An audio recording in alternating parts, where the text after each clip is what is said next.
Hello, my friend. Time for our meeting this Wednesday, September 17th. Today I gave a talk for Bayern, right? Bear is good, right? Everyone knows. But bear, cotton. Cotton is a crop that demands a lot of technology, biotechnology, right? But I'll tell you, because I also learned, I was surprised.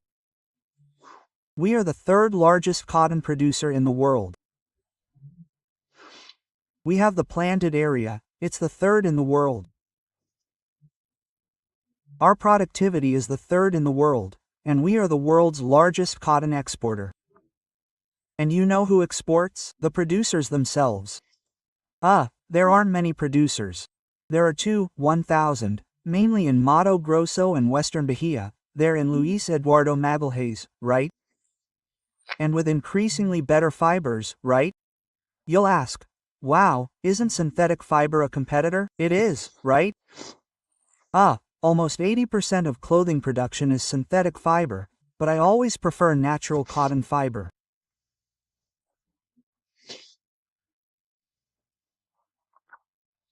But anyway, and today, September 17th, was the day that Sazio 137 in Goiânia, which ended up killing 200, and 250 people in serious condition, came to light.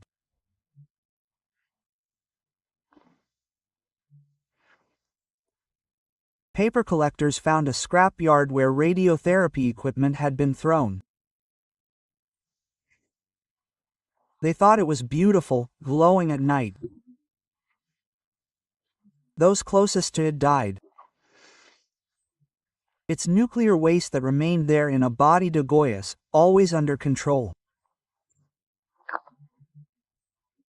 But the lesson remains, the reminder: be very careful with nuclear equipment, which has a long lifespan.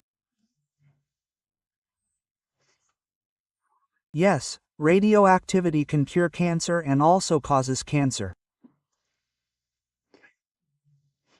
Well, remember to subscribe and at the end to like or dislike. Let's get to today's conversation.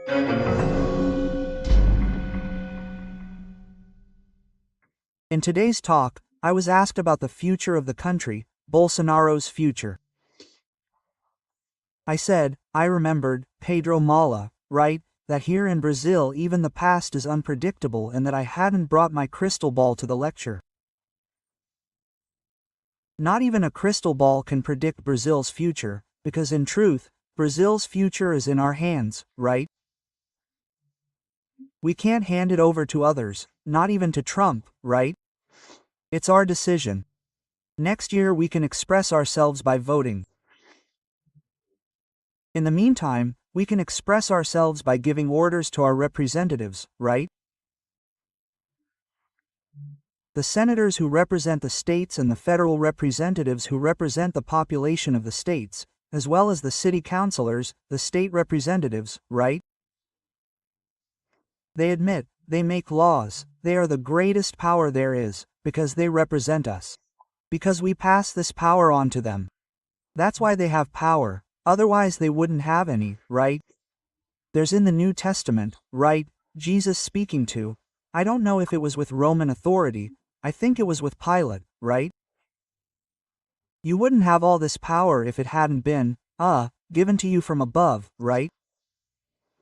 Here on earth, in Brazil, the power of the President of the Republic, the power of the deputies and senators, is power given by us. And there are people who don't even have this power directly from us, like the Supreme Court, for example. It's indirect. Yes, the President nominates and the Senate approves, right? And then they're appointed, but they don't have a vote. Therefore, they can't make laws, right? Much less modify the Constitution. Why am I saying all this? Because they asked me about the future, and I said, the future is in our hands. Well, okay, they asked about Bolsonaro.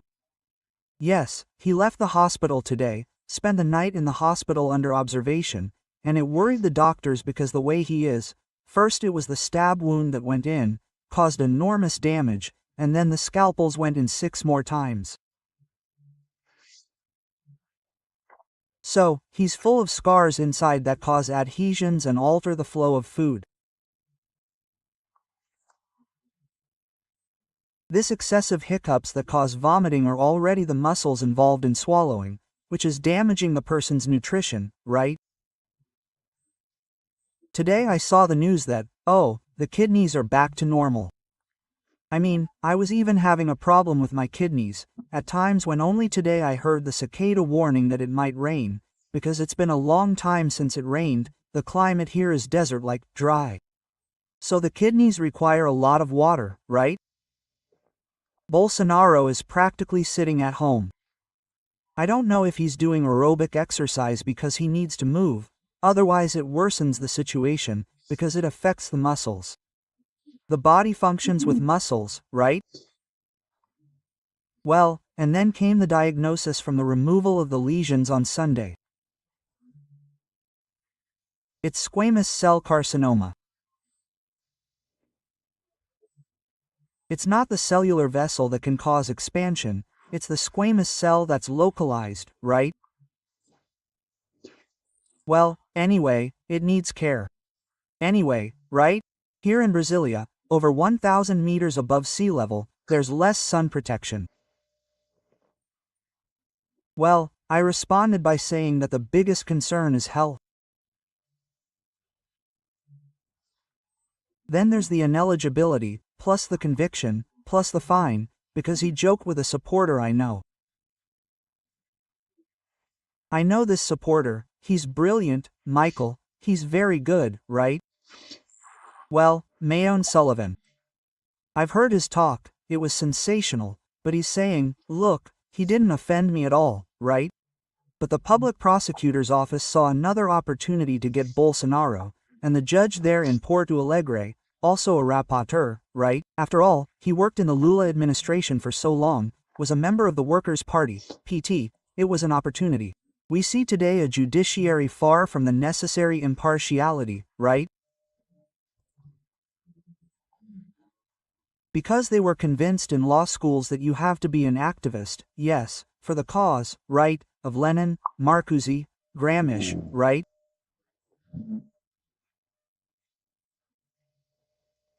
Well, so, right, and the rest of the pneumonia, anemia, all that.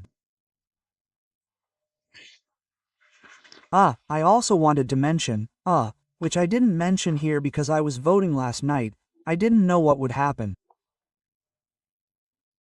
They voted on a constitutional amendment to protect more representatives and senators.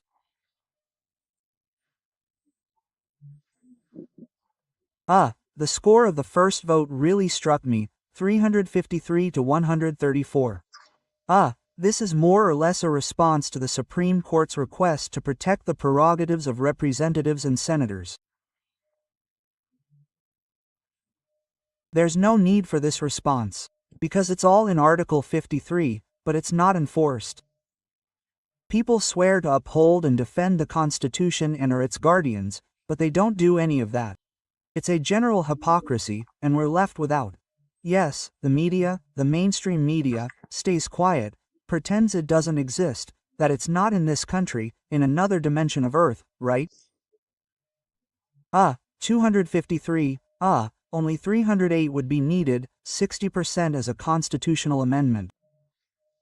They wrote 3/5 in the Constitution, just so the general public wouldn't understand, right? They put a fraction that's exactly 60%, so everyone would understand, right? Incredible, but there were votes left over, And there were people from the Workers' Party, 12 from the Workers' Party, PT, who voted for the shield, right? What's this shield?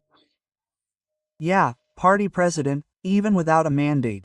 That's the case with Audino Silva, president of the Workers' Party, PT, Valdemar da Costa Neto, president of the place, Partido Nacional, and Antonio Rota, president of that centrist party. Well, I think there's another one there, Carlos Lupe of the PDT, Partido Nacional de Diputação, right? They don't have a mandate, but then they don't go to the first instance, they go through the privileged jurisdiction of the Supreme Court. I don't know what the advantage of that is, right?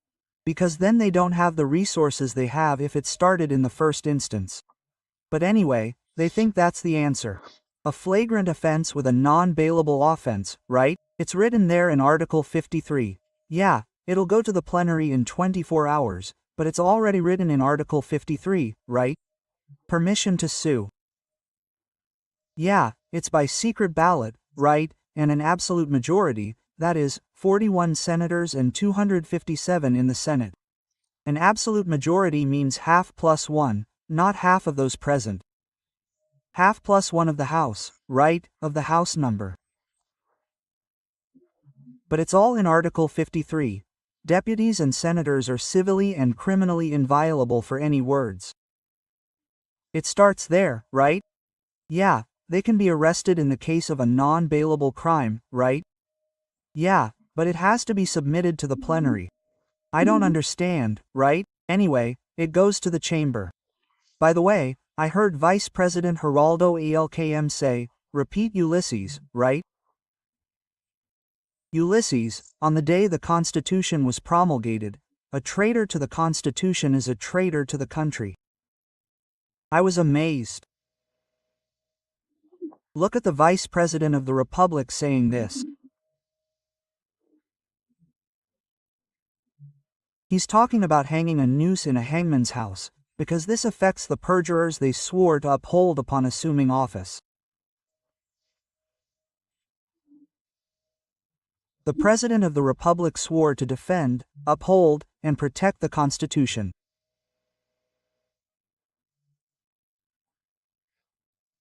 But we pick up the Constitution and read it and see that Ulysses's words sounded in vain, and now Alckman's even more so.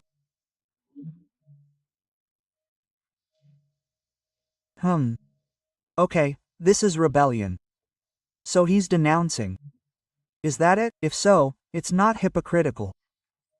He's denouncing from Brasilia. Alexandre Garcia.